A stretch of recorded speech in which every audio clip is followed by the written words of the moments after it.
Alors dans cette méthode, on va s'intéresser à la distance entre un point et un plan. Donc, pour la calculer, cette distance, donc la distance par exemple ici entre le plan qui est dessiné en gris et le point A, et bien finalement c'est la distance AH. Voilà. Donc, il y a une formule dans votre cours que vous allez du coup apprendre, donc elle est prouvée dans votre cours. C'est la formule suivante, c'est que la distance entre un point et un plan,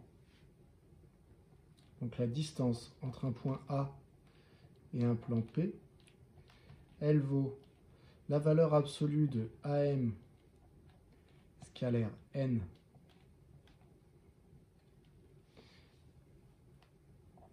ici, hop, fois la norme de, enfin divisé par la norme de N, ce qui est également égal à la valeur absolue de AXA. Donc ça, c'est une nouvelle expression de cette chose-là. C'est-à-dire que ça, si vous faites le calcul, eh bien, vous allez obtenir celle-là. Donc AXA plus BYA plus CZA plus D. Alors avec A, B, C, D qui correspondent aux coefficients en fait de l'équation cartésienne du plan P sur la norme de N. Dans cette écriture, donc le point A, c'est celui que vous avez. Le vecteur N, c'est un vecteur normal au plan P. Et donc le point M, c'est n'importe quel point du plan P. Donc en pratique, ce n'est pas cette écriture-là que vous allez utiliser, c'est plutôt directement celle-là. Donc si vous voulez la distance entre le fameux point A qui est inscrit ici et le plan P dont une équation cartésienne est inscrite là, eh bien ça va vous donner la formule. Vous reprenez l'équation cartésienne de P sans le égal 0 et vous remplacez x, y et z par les coordonnées du point A comme indiqué ici. Donc ça donne 2 fois xa qui vaut 3 plus ensuite yk qui vaut 2 plus 3 fois za qui vaut 4, donc 3 fois 4 plus 8.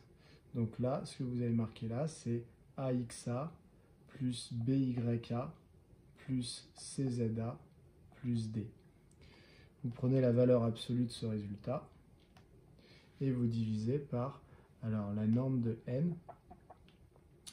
Eh bien, ça n'est autre dans votre cours, c'est marqué que la racine carrée de A carré plus B carré plus C carré. Pourquoi? Parce que tout simplement la norme d'un vecteur, c'est la racine carrée de la somme des carrés de ses coordonnées. Et les coordonnées du vecteur n que j'ai choisi, eh bien ici c'est celui qu'on peut lire dans l'équation cartésienne du plan, donc celui de coordonnées 2, 1, 3.